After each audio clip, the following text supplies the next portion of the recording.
Hey everyone, my name is Dr. Carey Magro, professional speaker, author, and autism self-advocate. I'm really excited to be here with all of you tonight because we have a very special guest joining us. Her name is Olivia Hops, and Olivia has a very amazing story. She owns her own online bakery business, which is going to tell you a little bit about tonight. And in addition to that, she was diagnosed with autism at 24 and has been doing some really awesome, cool things in her life, which she'll talk a little bit about. I'm also so glad we're getting the opportunity to talk to Olivia tonight because October is also National Disability Employment Awareness Month. And disability, in terms of individuals with disabilities, the unemployment rate is still way too high, especially in the United States. So, Olivia, how are you doing tonight? Hi, I'm great. I'm so excited to be here. Thanks for having me on. So, Olivia, what would you like the world to know about your story? Oh, about my story. I think I know it's a very broad I question, know. but anything you would like to know. I think before diving into things, I like to think that my story is really unique because anything that I've accomplished in life, I've kind of done it in a different way than like maybe people would think was normal because I didn't go to college, but I still was able to get hired at the NFL Network at only 18 years old. And then I started a business at 19. So I always like to tell people that, you know, if school isn't for you or whatever isn't for you, there's other ways. It might be harder, it might take longer, but you can achieve what you put your mind to if you work really hard, and don't be afraid to make it your own and make it work, because we're not all the same cookie. We're not all cookie cutters. And so that traditional, like, go to high school, get amazing grades, go to a big school, that's not for everyone. And I always like to say that my story is proof that you can do it a different way and still be successful. So I absolutely love that. I think it's such an important message that we get across to everyone, especially young individuals who are just starting the workforce and might, especially right now with just so much uncertainty in the world and a lot of groups not employing individuals right now. It's really important that we see stories like yours where people such as yourself are just really blossoming and are having some success. So, Olivia, what was it like being diagnosed at 24? Were there early signs? How did that all come about, that initial diagnosis at 24? Yeah, so I always knew I was a little different, just because I didn't like the same things that, you know, maybe kids my age liked. And I would have like these big giant meltdowns, even as an adult, over seemingly small things. And I just kept thinking, like, that's not right. I don't think like that should be happening. There's got to be a reason for it. But I didn't know what that reason was. But going way back, I did have all like the traditional signs of somebody with autism growing up. It's just that I was able to mask them and nobody ever picked up on it. I didn't even start thinking that I could possibly be autistic until I'm trying to think what year. It was like a year and a half before I got diagnosed. So I think I was 22. And before then, I was diagnosed with like so many different things: anxiety, PTSD, depression, ADHD, and those all seemed to fit some of what I dealt with, but it didn't seem to like fit everything. There was something more that I felt was missing. And like a person with autism, I need to like have answers and I need to figure things out. And so my whole life I had wondered like why I am the way I am. Why do I do certain things? And I would tell like my mom, like, my brain doesn't work right. It doesn't work like your brain. And it wasn't until I was oversharing, of course, with a the aunt of my best friend growing up. I was up in Washington for her college graduation. And afterwards we all went to dinner, and I of course was like blabbing about my whole life story. I'm an overshare, I have no shame. I'll say anything. And I could tell that she was like looking at me in an interesting way, like what I was saying was really interesting to her. And then afterwards she asked if she could ask me a question. And so I immediately like get nervous. I thought, oh my gosh, did I say something wrong? Did I offend her in some way? And she said, don't get offended, but have you ever been tested for autism? And that word had like never come up. And so I wasn't offended. I was intrigued because I love to learn. And so it was like a new thing that I could possibly be learning. And so I asked like, no, like, why do you say that? And her daughter, who I think was 17 at the time, so about 5 years younger than me, had just been diagnosed. And she said that you telling your story like that really sounded a lot like my daughter. So maybe it's something you wanted to look into. And so, of course, autism became my special interest, and I started diving deep into, you know, what it can present itself like in females and adults. And it unfortunately took another 1.5 years to get diagnosed, because when I brought it up to my therapist, she immediately shot it down and said there was no way that I could be, autistic. Of course. Yeah, of course. And so I was like super embarrassed. And so I like just kind of completely forgot about it and stopped thinking about it until I told my mom, and she brought it back up. And that's eventually was her push, because I said, do you think I'm autistic? And she said 100%, like without a doubt. She's like, yes. And I wasn't expecting that answer. And so that week I looked for a doctor, and there was a doctor 0.8 miles away from my apartment in Los Angeles, in the same building my therapist's office was in. And I got in there, I think like a week later, and was diagnosed. And that was the best day of my life, hands down. Nothing else compares. It was just, I finally had my answer after 24 years of asking it and wondering why I worked the way I worked. That's so awesome. And I had a similar reaction when I found out that I had autism for the first time. It was kind of just life-changing. It was just like, after years of uncertainty and so many questions, finally having a term that I could research and learn more about my diagnosis was so life-changing for me. I love how you kind of discussed how the person basically was like, oh, you couldn't have autism. I see that with so many girls who are especially teenagers, young adults. Have you encountered any other autistic girls in our community who have had similar stories to your own?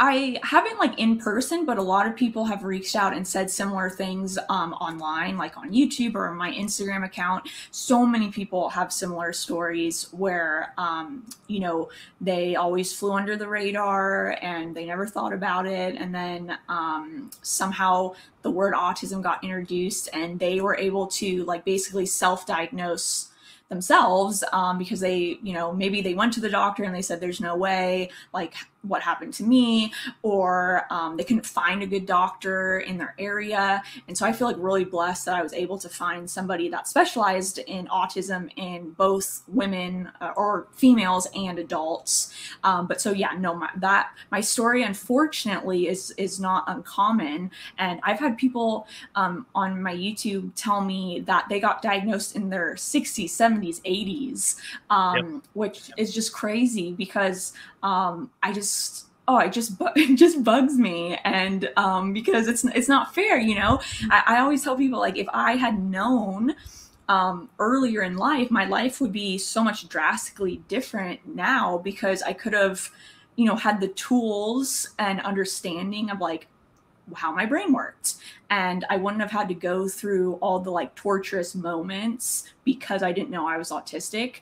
So that's kind of like why I started my YouTube channel, because I want to try to bring awareness to what autism can look like in girls, and try to help, you know, either, you know, a mom who's looking at my video, like help her diagnose her daughter, or just bring awareness so that my story doesn't continue to happen as much. I love that. And you hit the nail right on the head. I was hoping you would mention your YouTube page, because I had the opportunity to give it a look and just to see all the topics you just so eloquently talk about. It's just so nice. It's like I love hearing from self advocates, and especially first person perspectives. Not only are you an expert in terms of being able to share your own story, but you're also have so much great knowledge about autism spectrum disorders. So I applaud you for your YouTube page. And before people, if people don't remember, could you mention what your YouTube handle is if people are interested in jumping on? It's just my name, Olivia Hops. Okay. Very, very easy. And it's also, guys, on Instagram at Olivia Hops as well. Yes, so we have a comment coming in from Thomas. Ironically enough, we're talking about self-advocacy. Thomas, hey, Thomas.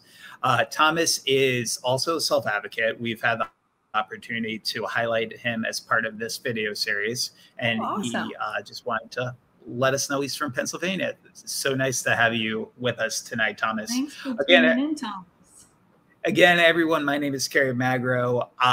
Feel free to like, comment, share this video. And if you have a question for Olivia, feel free to write it down, and we will get to your questions during tonight's interview. So, Olivia, so National Disability Employment Awareness Month is a huge, huge month in our community. And I was curious, what do you think, and we talked about this a little bit in the video we did beforehand. What are some of the biggest barriers you see for autistic adults trying to find employment today? I mean, and this is just my experience, of course, but and I feel like COVID has actually helped this. Like we were talking about how so many things are online, but a lot of times, we have a lot of anxiety with driving or can't drive. And so I think that's like where it starts, because if you can't get yourself to work, like, of course you can't work. Obviously there's so many other barriers, but that's like a big one to start, because you can't even try or attempt to go work because you maybe can't get yourself there. And then of course, once you maybe get a job interview, I always think about how people with autism often think very, literally. And some of the questions in job interviews, at least that I've experienced, I didn't really know how to answer them. And I'm sure that's for a lot of people, but I think it was because my brain wasn't interpreting what they were asking correctly. And so I think that can hold people back, because they don't even, employers don't even give this autistic person a chance because maybe they didn't have a stellar interview, but their talent and their skills, outweigh another person's, but they don't even give them a chance because maybe they don't communicate as well and they don't think they'll be like a good fit for the team or something. And I kind of experienced this at my time at the NFL Network. Obviously I didn't know I was autistic, so they didn't know I was either, but I got burnt out. And so when I would come into work, before I got burnt out, I was like smiley and happy and stuff. And I interacted with people because that was like what I should be doing. I had a mask on, hiding my anxiety and my other autistic traits that I didn't know of at the time. And finally, I got exhausted and I couldn't do it anymore. And the second I stopped smiling, I was reprimanded and called into my boss's office and accused that my work was failing. And my work was not failing. I was still working exactly the same, but I maybe wasn't doing it with a big smile on my face, and I wasn't interacting socially with people as much because, one, I don't even like doing that to begin with in big groups, and I don't like small talk, which is very common in autistic people. And then I was so exhausted, I needed to put all my effort into my work, but because I wasn't smiling, I got in trouble. And so I think that's something that's really terrible, because who cares if this person is smiling or not, if they can do their job really well. And so many autistic people are the best at what they do because it's a special interest of ours, and we know everything there is to know about it, and we're, you know, usually like very efficient and quick in what we're doing. But again, because of the whole social aspect, we get poo-pooed and put down, regardless of how good we are at what we're doing. And I think that really needs to change, because that's just so not fair. We're not built to be social butterflies, for the most part. And I think that's something that, you know, they say high school never ends. and, Oh goodness. and Well, in job, it's the same. It's not as bad as high school, but I get what you're saying. I get what you're saying. I agree. But still, there's like cliques and there's, you know, gossip, and it's just, that's, you know, I don't want any part of that. But apparently I needed to be part of that, and not just do my job well, to not get in trouble. For you, was masking something you realized that you were consciously doing right away, or was it something that down the line you were realizing, like, I'm trying to fit in, I'm trying to do this? Was there like a moment, or have you always been recognizing of your masking? No, I definitely wasn't always recognizing of my masking, because when I actually like found out I was autistic and then learned about masking, I kind of had this like panic, because I was like, oh my gosh, I don't think I know who I really am, because I'm just always masking.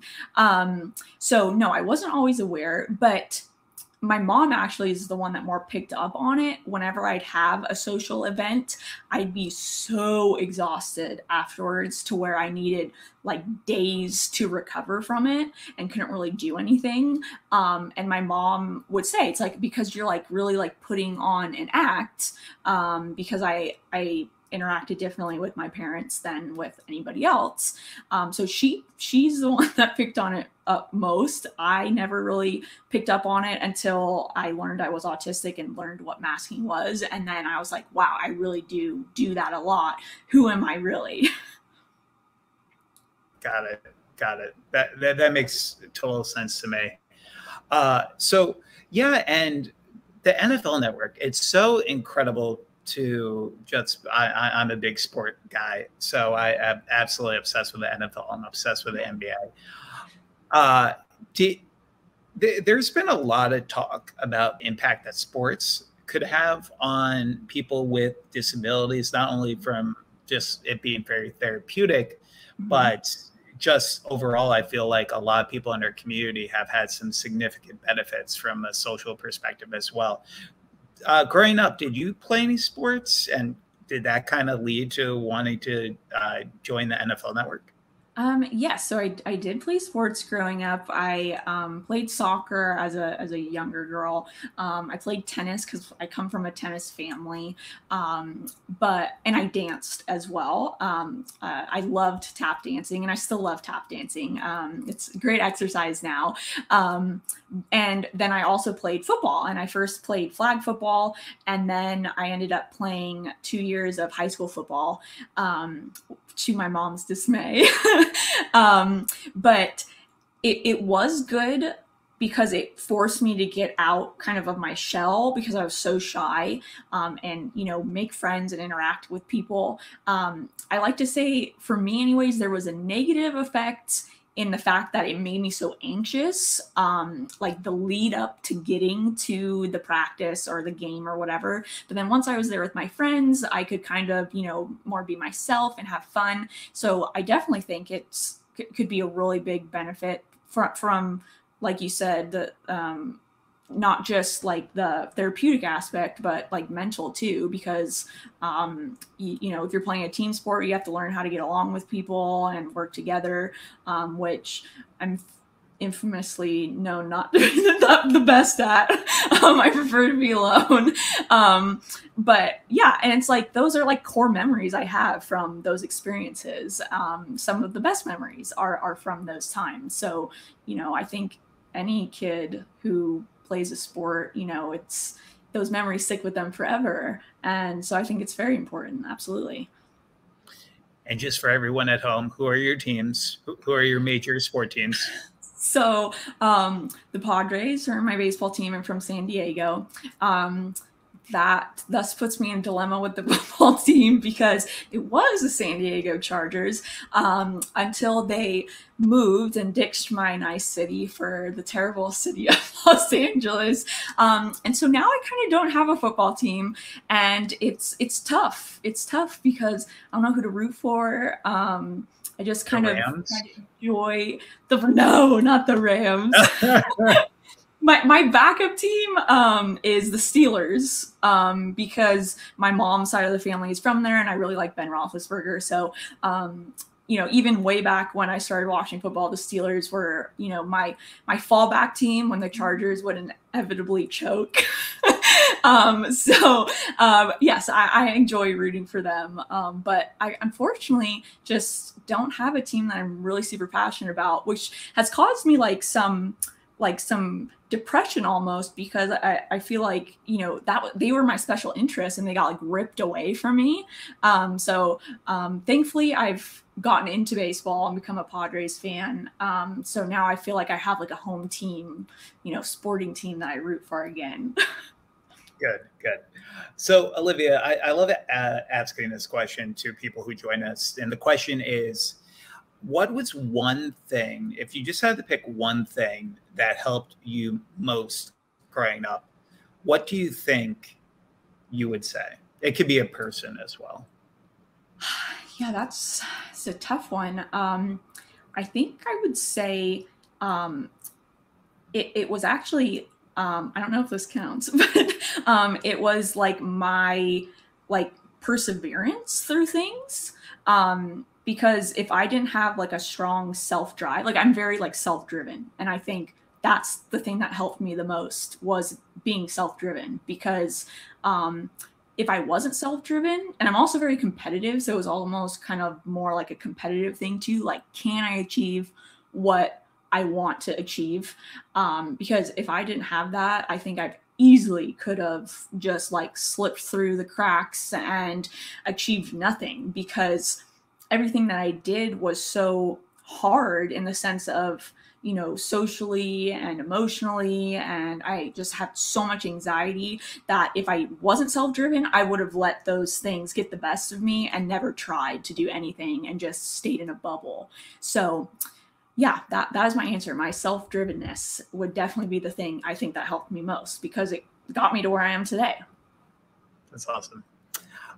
Did you always have that? Was that something that you just learned over time? I feel like a big question I get from parents is about self-motivation and being able to build and not necessarily have to rely on reward systems for their child to do absolutely everything. Were you always self-driven as a kid, or what was like one of those moments where you were just like, all right, I know who I am and I'm going to drive to do what I want to do in my life? I think I was always self-driven in things that interested me, and things that didn't interest me, it was very hard to become motivated regardless, no matter if I got a treat at the end or not, because I just like, I couldn't care less, and I want to be doing my special interest thing. But as to like when I was like really little, I was always a good listener. My mom likes to tell this story because I have a younger sister and we're polar opposites. And so my mom's like, I could tell you to like, don't touch that plug, and you would never touch the plug. But if I told Natalie, don't touch the plug, she would try every which way to go and then touch the plug. So I didn't like to get in trouble. So I think that was also a motivator for me to do like what my parents said or what a teacher told me to do, because I didn't want to be reprimanded. But yeah, I'm not sure there was like an actual moment when I realized like this is who I am, because I've always kind of been confused with like who I am, because I keep changing my mind. Like first I wanted to be a sports journalist, and then I got over that. So I think I still deal with, you know, what's next, what's new, but the whole being driven, yeah, I'd like to think that's it's partly like something you can develop, but I think it's partly almost it's built into you. I would say. Okay. Yep, that makes a ton of sense to me. So, Olivia, what is one thing you should not say to somebody who has autism? Um, can I say two? You could say 5, 7, 10. I um, mean, I have like an ongoing list in my apartment yeah, right now of things like, just don't say that. But anyways, go ahead. yeah, no. So the two that like get me the most, or at least, maybe there's more that I haven't been told yet. But the things that bug me the most are one, like, oh, you don't seem autistic. And it's like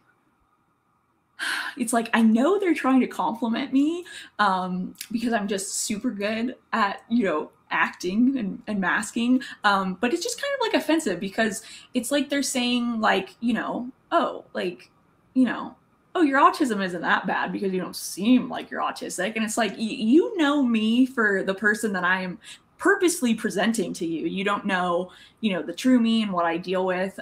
So yeah, so I know that people are saying that to try to be nice, but it's actually more like a like a backhanded compliment.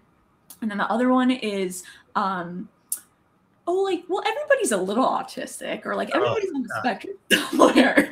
Oh my gosh, I can't stand that one because it's, again, that's offensive because you're like diminishing the struggles that I have by saying like, oh, well, everybody kind of like, oh, they have their things. And it's like, of course everybody has their struggles, but that doesn't mean everybody's autistic. Your brain is not wired like my brain if you're not on the spectrum somewhere. So those are definitely my two biggest pet peeves. And I guess another thing which bugs me, and it kind of goes back to the first thing, was when I came out as autistic, a lot of people like apologize, like, I'm so sorry. Like, oh, I hate that one. That's terrible. It's like, it's not terrible. In fact, being diagnosed was like literally the best thing that ever happened to me. So like, say like congratulations, don't say sorry. There's nothing to be sorry about. I know that the people mean well most of the time when they say that too. It's just it's one of those, like, so many people sometimes when they think about autism, they just instantly are like, oh, it's a disease, it's a sickness, when in all reality it's a disability. Don't get me wrong, there are challenges with autism, even though autism is a spectrum. But don't be sorry. Just try to understand. But yeah, those are definitely the big three. The other one, which I'm curious if you get, is because you mentioned a little autistic. Do you get a lot of people who come up to you and say, "Oh, Olivia, you're autistic, but you're so high functioning"? Yes, I definitely have people say that. Like, even my own like mom still refer like when she's talking about me to other people, says like I'm high functioning, because I've never really had the talk with her about how like you shouldn't say that. But yeah, because again, you see me as high functioning because I purposely show you that. But it's day to day. Some days, yeah, okay, I'm high functioning. I get through my day. I have no problems. But then on other days, I can't get out of bed and I have meltdowns and whatever. And so I would be low functioning on those days. So yes, people have said it to me. And again, like you said, it's supposed to be a compliment. It's not. And I think that, people like, if they just kind of like maybe like sat and thought about it for a second, I feel like maybe they'd be like, oh yeah, that's actually like not really good. Because like, it would like be equating to like if somebody had like breast cancer or something, they're like, oh, but that's like kind of like one of the like least terrible kinds of cancer. It's that's not okay. Yeah, it's not okay. It's definitely not. So we had a question come in from Anita. Hi, Anita. Anita writes, Hi, Olivia. Do you think that some individuals with autism have perhaps experienced less discomfort during the pandemic compared to adults who are not on the spectrum because they might be more comfortable with the absence of an in-person interactions? I know you can't speak for others, but what has been your personal experience during this extremely challenging pandemic? Great question. I absolutely do think it was less discomfort for me anyways, and I've heard from other autistic people too that I know and talk to, because it was kind of like our dream world was coming true. We didn't have to like venture out of the house. We got to stay home, which is so oftentimes like, you know, our comfort zone and our safe space. So yeah, I thoroughly enjoyed when things started shutting down because I had an excuse to stay home. Whereas, you know, my mom and my sister, for example, super social butterflies. They're like never home. They're constantly with friends or doing things. And so they like went stir crazy at home. So yes, and you know, I definitely think that it maybe was easier, at least it was easier for me, because we didn't have to do the social aspects, which is what a lot of times autistic people don't enjoy or struggle doing. The only thing that I would say that was a downside, which is even though I loved being home, you know, my boyfriend was also home. And as cool as that was for like the first 2 weeks, then it started getting I don't know what the right word is, but because I need my alone time, I need to be able to recharge and you know, just reset my brain. But he was always in my space, and like he was literally in a different room, and he didn't bug me. He was working from home, but it still just wasn't the same as being alone. So it was kind of a double-edged sword, because like, oh yeah, I get to be alone, but then so does everybody else. Got it. That's another topic. I mean, if you feel comfortable talking a little bit about, relationships are something that's very taboo, it feels like, in the autism community. It's something that I never hear getting addressed. Yeah. And I wish more people would bring it up when they talk about the transition to adulthood. What would be some things that you would say to somebody who is autistic, who is potentially pursuing love right now on the spectrum? Oh, so I like, people think I'm an expert because my boyfriend and I have been together for 7 years now. I met him at the NFL Network, Oh, that's awesome. and I started dating him at 18. So he's my one and only boyfriend, my one and only relationship. And in fact, before him, I never thought I was going to be able to have like a serious or long-term relationship, because I couldn't stand to be with anybody more than like a couple hours besides my family. So I was like, well, that'll never work, because they'll be my spouse. They'll be home. They'll be sleeping in my bed. So yeah, before then, when I was like going through high school, I thought there was no way. But then clearly Alex is my boyfriend's name, is my person, because he's the one and only person I don't get sick and tired of, except maybe when he was home for, you know, an extended amount of time. But what I would say is be patient, which is really hard and probably cliche. But, you know, I found Alex when I wasn't like trying to find a relationship, and you got to be, you know, open and honest with the person, the other person. And Alex, he is the sweetest guy, and he researched, at the time we didn't know I was autistic, but he researched like how to date somebody with depression, anxiety, and then I had to be open and honest with him about things, so that he didn't get like surprised by like, say I'm having some giant meltdown and he's freaking out because he doesn't know what the heck's going on. So definitely be patient, be open, and be understanding, that the other person, if they're not autistic, doesn't understand everything fully. So try to explain it to them. And if they, you know, really care about you, they'll want to learn and they'll want to be able to help you. Alex balances me out because I can't go with the flow and he can go with the flow. He's very, very patient, very like just calm, like even tempered all the time. Yeah, I'd say that's the only thing, because in the beginning, that was like what was so crucial to making the relationship work, was being open and honest with him about what I deal with. Granted, I didn't know it was autism at the time. And then his willingness to want to learn too, because if you're with somebody and you try to open up and tell them these things and they don't care, then that's probably not the best person to be with, because they need to be able to understand you. And if they don't want to, then that's no good.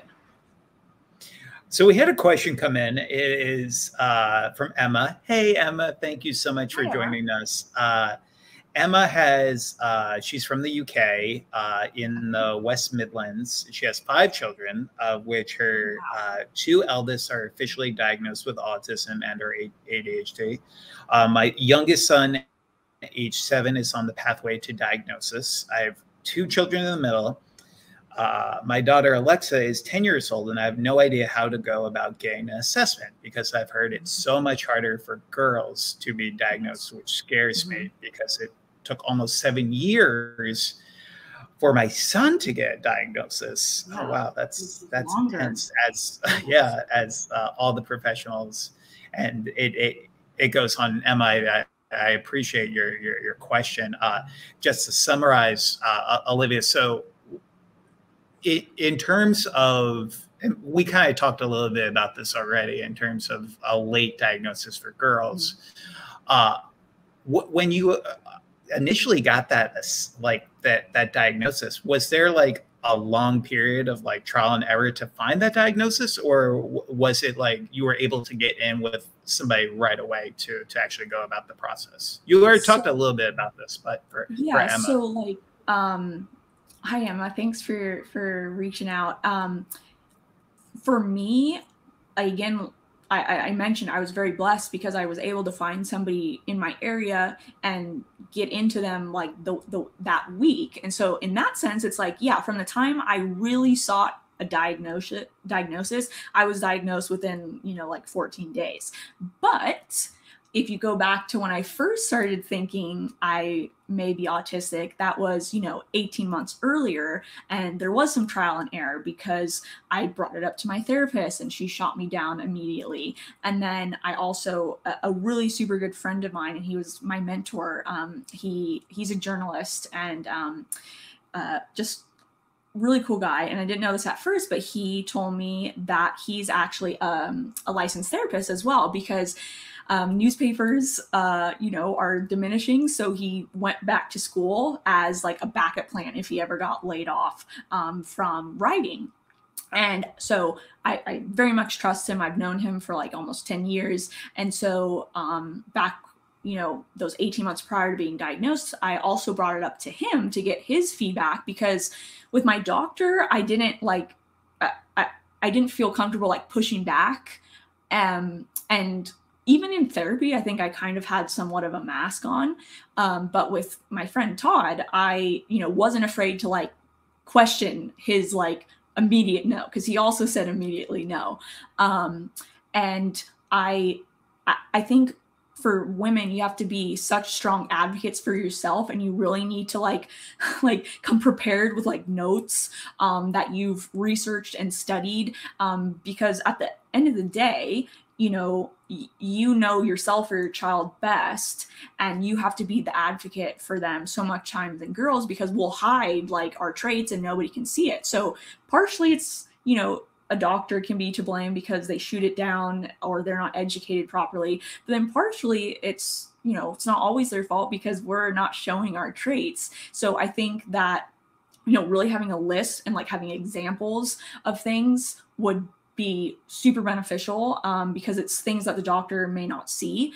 During my evaluation, my doctor was so awesome, and he said that I need to bring my mom because she's the Olivia expert, because she knows things that I would not be able to remember from when I was younger. So, I definitely think that the parents, like, you're around your child, the doctor's not around your child every day, day in and day out. So, give them examples, because you're the one that's seeing it. So I'd say that's my best advice, and to not get discouraged if a doctor says, oh, there's no way, like I did, because I went another 18 months without getting my, super sought out answer. Yeah. And that was the same with me. I didn't, granted, I was 4 when I was diagnosed, but it took 18 months to go about that formal diagnosis, which on average, I know, especially for boys in the US, can typically be on average around 6. Okay. 18 months is a little long. And then obviously with girls, there's such a huge gap. Also, different races. I mean, the Black and Hispanic community actually wait a year later than most white children to actually get that diagnosis. And sometimes it's a financial situation, but also sometimes it's just because I feel like, unfortunately, a lot of us still, when we think about autism, we look at Rain Man and we look at the good doctor, and we make that the stereotypical, every person on the spectrum is going to be great at math. They're going to be a savant. And that's not true. Autism is a spectrum. So we have to be mindful of that. Yes. Emma, thanks so much for that comment, and also that additional comment that you're just talking about with some of the challenges that your child is currently having. If you have any specific questions, feel free to write them, and we'll try to get them to them while we're talking to Olivia. With everything, Emma. Yeah, absolutely. And it does take a village. That's also a big reason why we do the videos, so we can answer some questions from people in the community as well. So, Olivia, what would you consider one of your greatest accomplishments up to this point in your life? I think it would be getting what I thought was my dream job at the NFL at 18 without ever having stepped foot on a college campus. And, it took a lot of other accomplishments to be able to get there. But that's definitely, I'd say, my biggest accomplishment.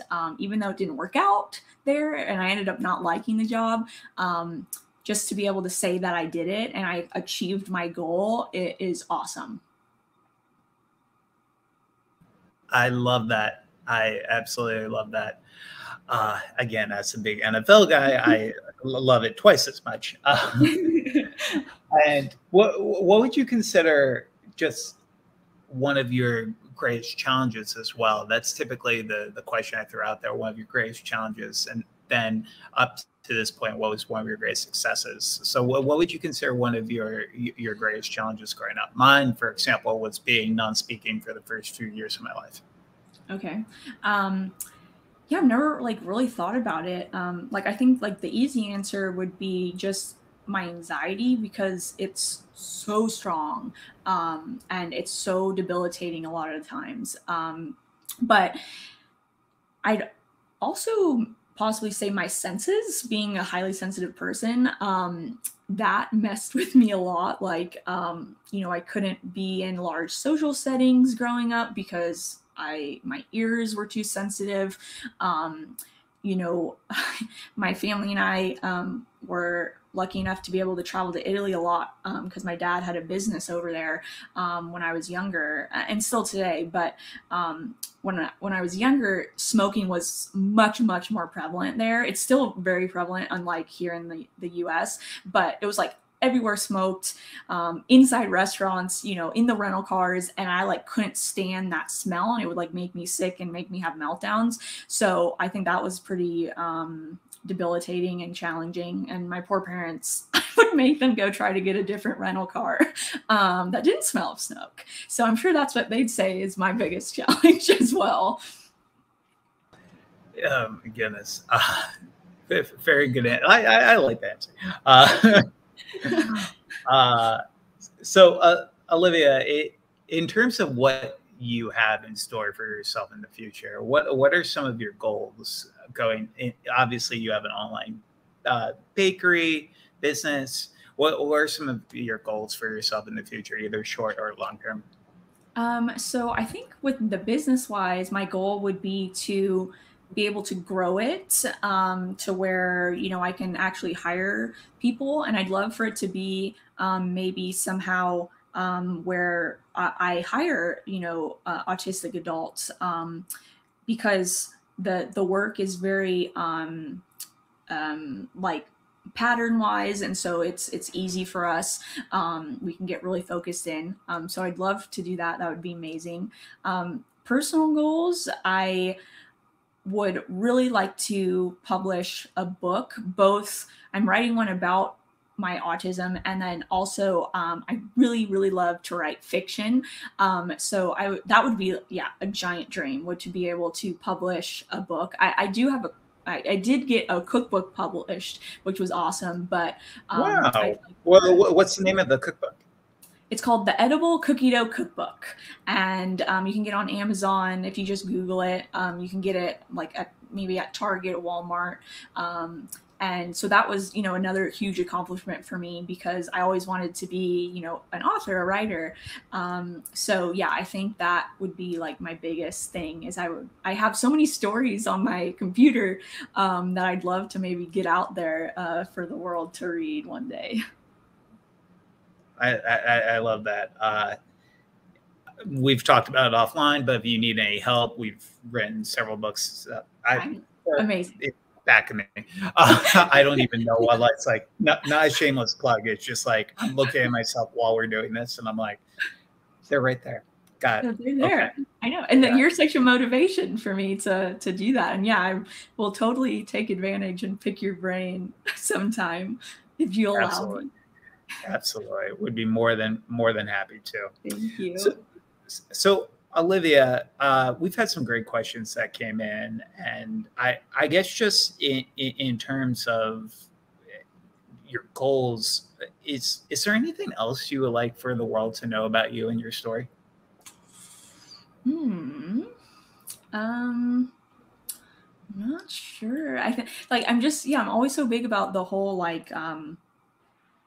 don't give up, and if you put your mind to something, you can achieve it, even if it's in a different way. But maybe I can go into depth with that. I was able to get that NFL job because I did so many internships from the time I was 11, writing and journalists internships. And so that was what kind of was my school, because I hated school and I hate being in a classroom. That's not the type of way I learn. I learn hands-on by doing. And so with these internships, I was able to be hands-on, have somebody teaching me like literally right in front of me and showing me what to do. I learned how to not only write, but shoot film, edit videos, edit pictures. And so internships can be so awesome. And so like at 11, I started writing for a local newspaper about the Chargers. And then at 14, I was a kid reporter for Sports Illustrated, which was super fun. And then I got to work at the San Diego Union Tribune. And all of those little things were what allowed me to get that big thing, which was the NFL job. So even if it seems small, any accomplishment is accomplishment, and they can start adding up. So don't give up. That's just really, I can't stress that enough, because so many people get discouraged with things. And it's like, you maybe were almost there. You just need to get going a little tiny bit more. So yeah, I think that's all I like people to know. It's like, I was able to do these things while unknowingly autistic. So you have no excuses. You can do it too. So, and I kind of forgot to mention this, and everyone who want to check out your book, it's in the comments of this video, so feel free to give that a look. I just went on Amazon to check it out. It already has 124 reviews, which is awesome. Very popular book. So definitely check that out.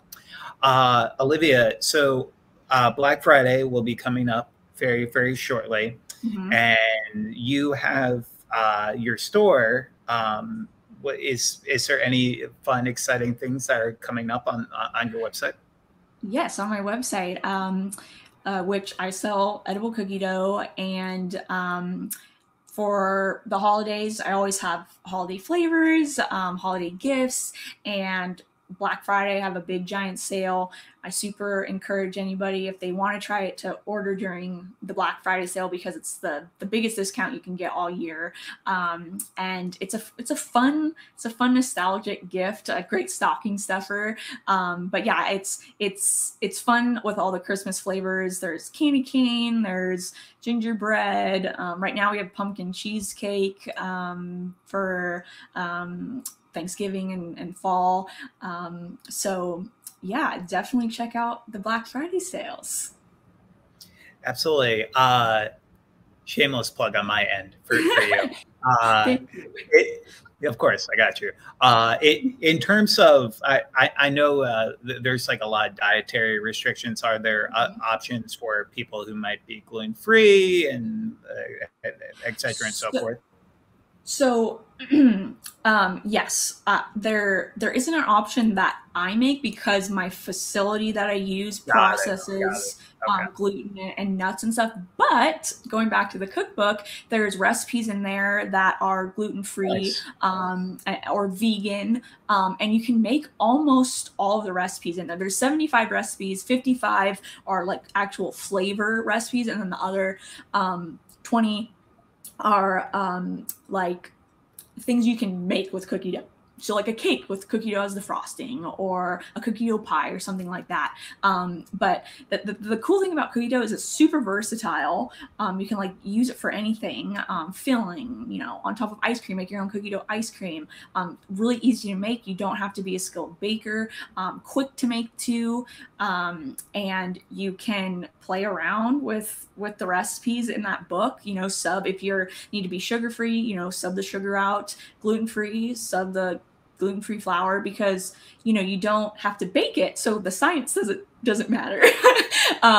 You can't break cookie dough, you really can't. So if you've ever been like scared to bake or something, you can unbake with that cookbook and still have fun and make some yummy treats. We had one additional question come in from Thomas. Thomas writes, have you ever thought about talking to adult ASD support groups about your autism journey? Because I run such a group in Southern PA. Olivia you're thinking about writing a book, and you've already written a book, but on your autism journey, have you ever thought about public speaking? I mean, you're so eloquent in terms of your speaking tonight. So thank you. I have thought about public speaking. I guess I should have mentioned that in my life goals, because that's something that I really would like to do, because I just really want to try to help other females, and not just females, adults, who are struggling like me, not knowing, what was wrong with them. So I have thought about being a public speaker. I've never thought about like actually going to like a support group or something. I I guess in the back of my head, I knew they existed, but I've never come across one or done research on them. But that would be super fun. So technically, no to exactly what your question said, but yes, I would love to be a speaker somehow in some way in the future. That's awesome. That's awesome. Well, everyone, my name is Dr. Carrie Magro, a speaker, author, and autistic self-advocate. Again, I'm here with Olivia Hobbs, who has her own line bakery business. She's an autistic self-advocate. She also has her own YouTube page, which you can check out and subscribe to. It's at Olivia Hobbs. In addition to her Instagram page, give her a follow and hear a little bit more about what she's doing to support the community, support girl autism, and all the other great stuff that she's posting. Especially, I have a sweet tooth, so having the opportunity to just check out your website, there's a bunch of items that I will be buying for the holiday season for several groups I'm on the advisory board and board of directors for. So they will be getting some special treats for the holiday season as well. So awesome. Everyone, again, thank you all so much for joining us, and thank you to our guest, Olivia. Have a great rest of the night, and looking forward to our next interview. Talk soon, all. Thanks, guys. Bye.